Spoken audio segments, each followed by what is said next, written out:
Forktales, a podcast that feeds the food and beverage world. Forktales is brought to you by Pavone Group and Vigor, a branding and marketing agency for restaurant, beverage, and hospitality brands. Learn more at vigorbranding.com.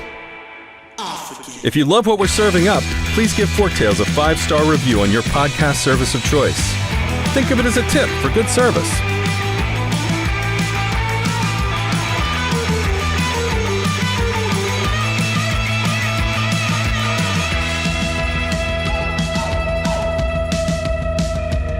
Hello, everyone. Today I am joined by someone who knows a lot about how to run an efficient kitchen. His name is Chef James Passafaro. James, how you doing? Say hello and give us a little bit of your backstory. Hi, thanks for having me. My background, I started in the cooking culinary world when I was really young, something I really wanted to do from a young age. Bounced around a bunch, ended up in Minnesota. Worked for some really great chefs like Gavin Kaysen and Michael Mina, and here I am now working in technology, which I never thought I'd probably have to say out loud. That's awesome. We're going to talk about opsi here in a little bit, but where did the whole love of cooking come from? Like, where did it start? I mean, how did you happen upon it? Yeah, a lot of the times, I think generally this story kind of goes for people. It's like, they're cooking in a kitchen with their grandmother or mother, some family member, or it's a family-owned operator. My parents, my mom was in sales for telecoms, so she worked for AT&T. My father was in flooring, so he worked in Union in New York, and then he owned a business in New Jersey where we grew up. And he just had friends that were in hospitality, so they would always throw a game dinner every year at a restaurant called Perona Farms, and it was run by 3 brothers, and they've been in business for over 100 years now, and they're like in their 6th generation of family running it. But at the time, Kirk was the chef, and he was kind of running this program where he could bring in local hunters and fishers and cook a dinner each year and kind of run it for friends and family. And it kind of started blossoming from the late 80s to early 90s, where he actually he launched a really successful smoked salmon business, and he started selling to the likes of like Daniel Boulud, Jean-Louis Paludan, Wolfgang Puck, kind of all over the country. Wow. And then he started bringing these really large name chefs to this game dinner every year. So when I was like 10 or 11, it was every Tuesday of every year. For first Tuesday every year, they would close the restaurant, prep for the weekend leading up to that Tuesday, and then these chefs would come off from all over the country. And at the time, I had no idea. It was like Ming Tsai and Robert Irvine and Danielle Boulud and all these people. But what really drew me to it was just seemed like friends having fun together, and it was the energy of the space and the camaraderie, and the food was obviously a plus on top of it, but it wasn't ever that magic moment of like something hitting the pan or me tasting something. It was more about being in that environment, being around the people. And I think really just like the culture and the energy that was built around it at the time was what really drew me in. It's fantastic. And the game dinner sounds awesome. You have to, at the end here, if you have a recipe for elk, I always have a freezer full of elk. I'm a diehard hunter, and, there's nothing better than having a great meal with friends around something, that you've actually worked really hard for. So that's because it's not easy to cook game. I mean, it's not. No, people it's not. ruin it a lot. So that's fantastic. You worked in Minneapolis, San Francisco, Boston. Did you ever have a desire to do your own restaurant? I did. I mean, it's obviously still there, right? You travel different paths, and it's something I definitely want to do at some point. I hope to pick it up in the future. But it's as you know, and people you talk to, it's a wildly challenging business from any angle of it. But as an operator, it's ever more challenging because you're looking at 50 plus people that are banking on you. Yeah, no question. Plus, and being an entrepreneur though, but so you jumped into the tech, so that's so much easier than running a restaurant, right? Bit different, different skill set, different patience level. So talk a little bit about opsi. I mean, you've said in the past that the idea of opsi started with a simple concept, right? How to get rid of the paper clutter. You want to talk a little bit about that and, the brainchild behind it? I love entrepreneurial. I mean, I consider myself one, and I love the stories behind them because they're usually very simple. They're usually very true. They're very authentic. And that's what makes them kind of wonderful. Yeah. With opsi, I was about 26 in San Francisco. I was working for Michael at the time. I just took over as chef de cuisine for a restaurant called R74 that was in the Phi Dai. Um, and it was this really beautiful French Burgundy restaurant, built on a great wine program. And I was drowning. I, took my first step into the really deep end. They trusted me with a lot of things inside the restaurant. And what I really wanted was just something that I didn't have to chase around paper. I didn't have to print all this stuff off, over communicate, fill the binders up. And I kind of went on this search for something that I thought should have been out there at the time.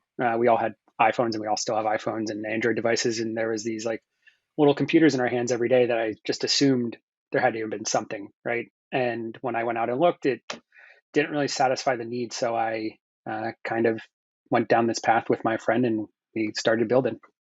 That's awesome. Hey, necessity is the mother of invention, right? Yeah, So, that's 100%. so oil stained prep lists and recipes. You want to talk a little bit about that? Yeah, it was we were going through this large change at the restaurant. I came in as an executive sous chef, and then when the chef Mike Graffiti left, I took over as the CDC for him. Um, it was very disjointed in communication. It was kind of hurting the team because it was more of a survive less thrive situation on a day-to-day basis. And we really were very leaning forward into systems and system orientation for communication, and kind of removing a lot of this gray area, which a lot of restaurants are gray generally. Removing a lot of the gray and this human element of just like collecting the physicals and having to put them on stations and keep them in places because they get oil spilled on them and you have to rewrite them or print them out again. But always having a backup somewhere. And technology for me was that solution to kind of develop a space where we could keep all the information in there, keep the team all on the same page, marching in and singing off the same sheet of music and moving in the same direction, so that every single day when they came in, they knew the goal, they knew what their goals were and what they were driving towards. And then once you kind of, for us, when you got rid of a lot of that minutia of like, where is it, who wrote this, who did that, who did this, where is the recipe, it made it easier for us to focus on the larger goal, which was servicing the guest and like putting out really high quality product, opposed to just making it through the day because the system was broken. Yeah, I mean, in any kind of a creative business, which obviously being a chef is super creative in the kitchen, I mean, there's that organized chaos, there's that artistry, but I do agree. I think that people need and love process. I just spent, unfortunately, way too much time talking about that as far as our business, keeping the time and keeping things organized so that they're able to thrive, right? A little organization certainly isn't a bad thing. Let's talk about your partner and how your partner got into it and the business and how it got started and all that. Mm-hmm. Yeah, Matt is wildly talented, definitely completely different skill set than I have. He spent a lot of his early career in videography design. He's done all the architecture from the back end, working with our CTO, Justin, writing all the code. And he's done all the UI UX experience for Opsi, which I think is really powerful because the whole idea is that when I was conceptualizing the idea, we were running into these walls of just really large enterprise systems that just weren't resonating with what I needed every single day. And we needed to make sure that the tool we designed and built had to be very streamlined, trim, light feeling, not so dense and cumbersome. So Matt is amazingly talented, really, really smart. He's taken an incredible approach from just a design perspective and user interface perspective that I think he's setting us up for a ton of success, because it should be something that you could easily pick up, understand, get into, get out of, and get back to work. Fantastic. And Opsi recently partnered with Gavin Kaysen. Is that correct? Notable chef, James Beard award winner. Mm-hmm. Yeah, Gavin has been a longtime mentor, friend, boss, lots of different capacities, advisor, investor. But when I first met Gavin, I came out to Minneapolis to stage at Belcourt and Spoon, and it's kind of in between what I was going to do next. And we were winding down in San Francisco, and he offered me a job, and I, kind of just expressed the idea that, if we continue down this path, talking about opportunities, that I wanted to make sure you understood there was things that I was working on, and that I would need this duality of support as I make this next step forward. And even though I didn't take the job at the time, because it wasn't the chef role that was open, he immediately gravitated towards us, and he became our first advisor very early on, probably going back 6 years now. And then when the opportunity came up to move to Spoon and Stable, we started piloting the actual project inside the restaurant. So it was blessing and a curse, right? You're kind of drinking from a fire hose at that point when it comes to feedback, when you're giving it to your team. Absolutely. So, I mean, obviously, organization in any business is super important, and this is an opportunity for you, I guess, to sell your dream or your vision here.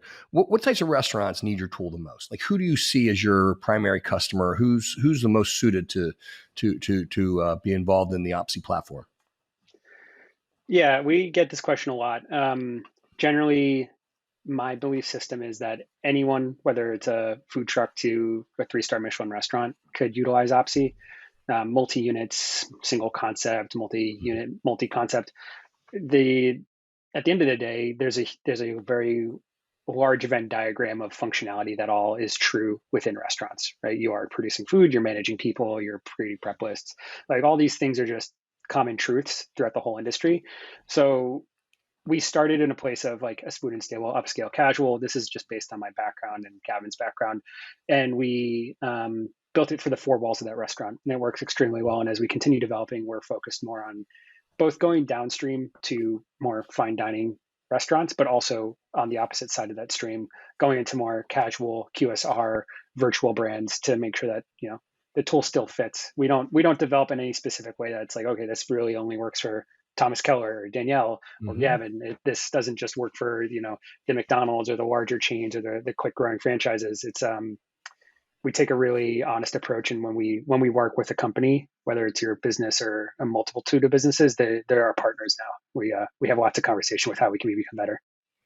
It's awesome. It's awesome. Well, I know in this industry, I mean, I started my illustrious career in a restaurant like most, well, I shouldn't say most everybody did, but I was a dishwasher. But I was very fortunate actually, because I worked with a gentleman who was pretty well known. It was in Hershey, Pennsylvania, and he was a Okay. chef and he had his own place. And it was sort of his last sort of chapter. He wanted to just do his thing his way. And talk about the oil stained recipes. I mean, this guy was crazy. Gourmet magazine was begging him for his coconut cream amaretto recipe. It literally died with him. He would not let anyone in the building when he made it. And I mean, there's a lot of that old school sort of philosophy and like artistry. I mean, how does this help with that? I mean, are you finding resistance from those old school guys, or is everyone really realizing, hey, look, we've got to have this product to help streamline things? When we first started, it was a matter of like trying to declutter and reorganize and kind of update, because there's been very little focus on the back of the restaurant when it comes to technology, tons on the front. But Mm-hmm. as time goes on, I think especially with COVID has kind of changed the way people think about both staffing and all the hardship that everyone is going through from finding staff now, that people want tools that help them do more with a little bit of less. Systems ultimately scaffold that structure and allow people to do those things because there's a rubric to work within.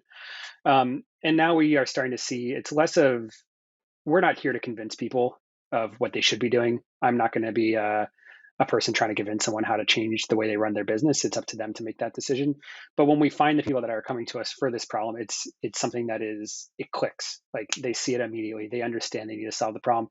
And you see it on both ends, right? Like older chefs will have to eventually come to this idea because they're hiring younger and younger Mm-hmm. cooks and servers and people every single day, that the tool has to meet them at their staffing where they are today. And when I'm not very old, but I'm not young anymore.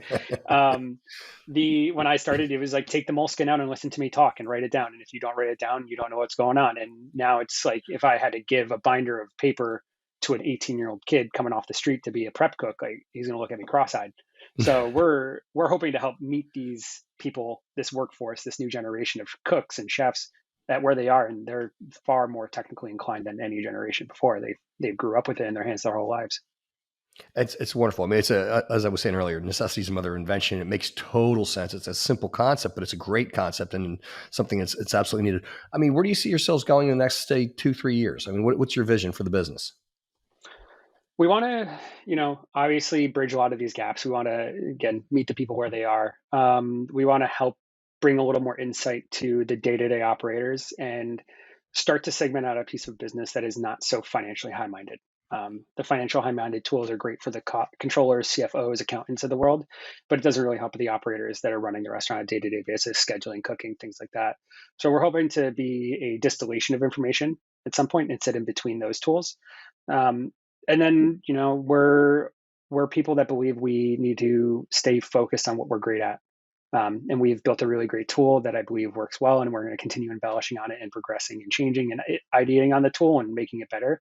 And a lot of my focus now going forward is finding strong partners that are also like-minded, that are best in class technologies that we can work with. And we actually, in the next couple of weeks and months, we're going to have a few announcements coming out about some of our partners that we're working with and people that I put high value on and what they're doing and believe they are best in class.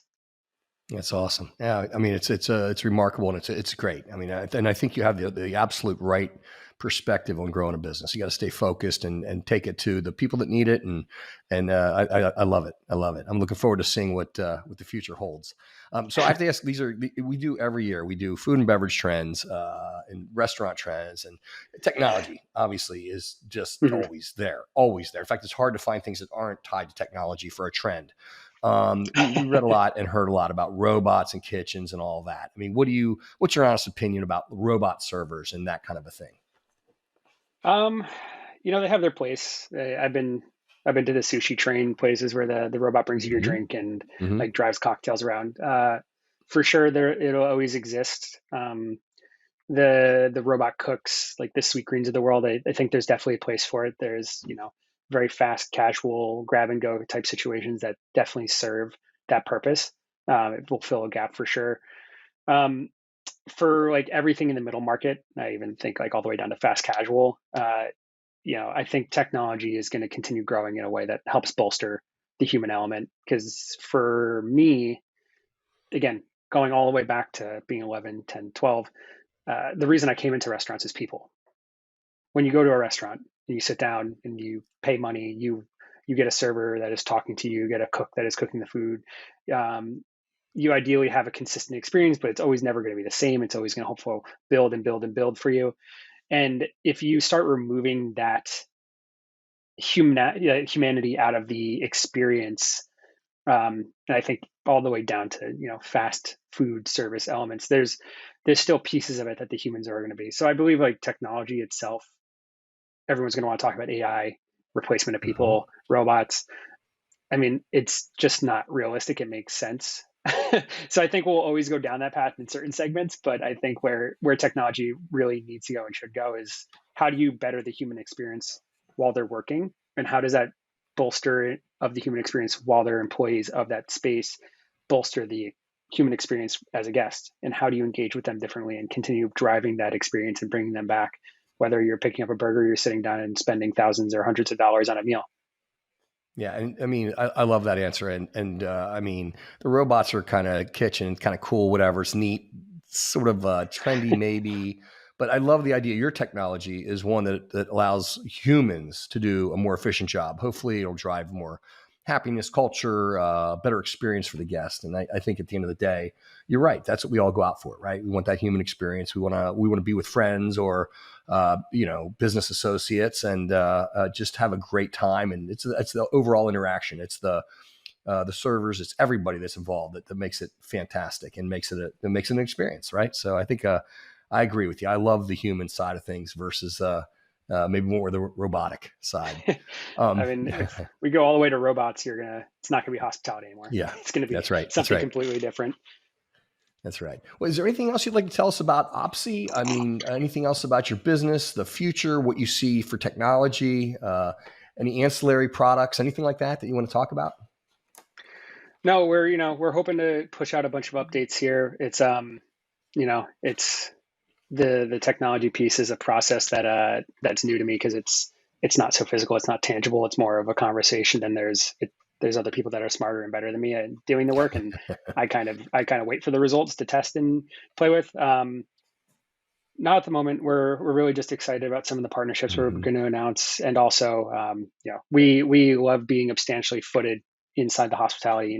With myself, my background, Gavin, we have a couple other chef advisor investors that we're going to kind of bring to the forefront, and it's going to be our prime focus of having these types of conversations and create dialogues with our chef partners to make sure that we are developing the tool in a way that is applicable to their day-to-day life, not from a perspective of James has been removed from the kitchen for a year and a half and he still believes he knows what he's doing because he doesn't work in the kitchen anymore.